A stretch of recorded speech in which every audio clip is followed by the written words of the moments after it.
Assalamualaikum warahmatullahi wabarakatuh. Saya Salsabila Putri dengan NIM 1123019 dari HKIA. Saya akan mereview tentang kompilasi hukum Islam di Indonesia. Kompilasi hukum Islam di Indonesia atau biasanya disebut dengan sebutan KHI adalah pedoman hukum Islam yang digunakan di Indonesia, khususnya di dalam lingkungan peradilan agama. KHI disahkan melalui Instruksi Presiden Nomor 1 Tahun 1991.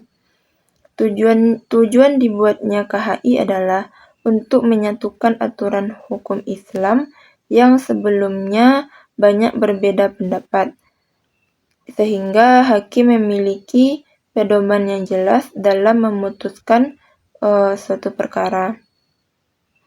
Sebelum adanya KHI, hakim pengadilan agama itu sering menggunakan berbagai kitab fikih yang berbeda-beda. Dengan menggunakan berbagai kitab-kitab fikih tersebut, menimbulkan beberapa putusan antara satu daerah dengan daerah lain. Karena itu KHI dibuat sebagai upaya penyeragaman atau untuk menyamai hukum Islam yang sesuai dengan kondisi masyarakat di Indonesia. KHI terdiri dari 3 buku utama.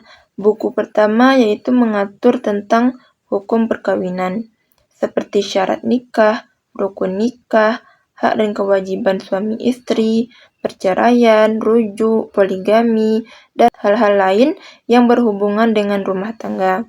Buku kedua mengatur tentang hukum kewarisan, yaitu pembagian harta warisan, ahli waris, bagian masing-masing dari harta warisan tersebut, dan cara penyelesaiannya.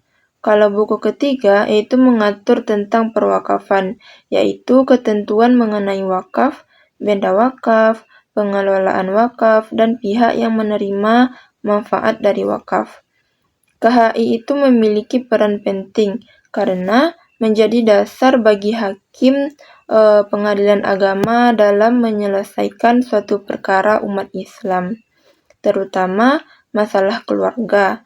Dengan adanya KHI, masyarakat juga lebih mudah untuk memahami aturan hukum Islam yang berlaku di Indonesia.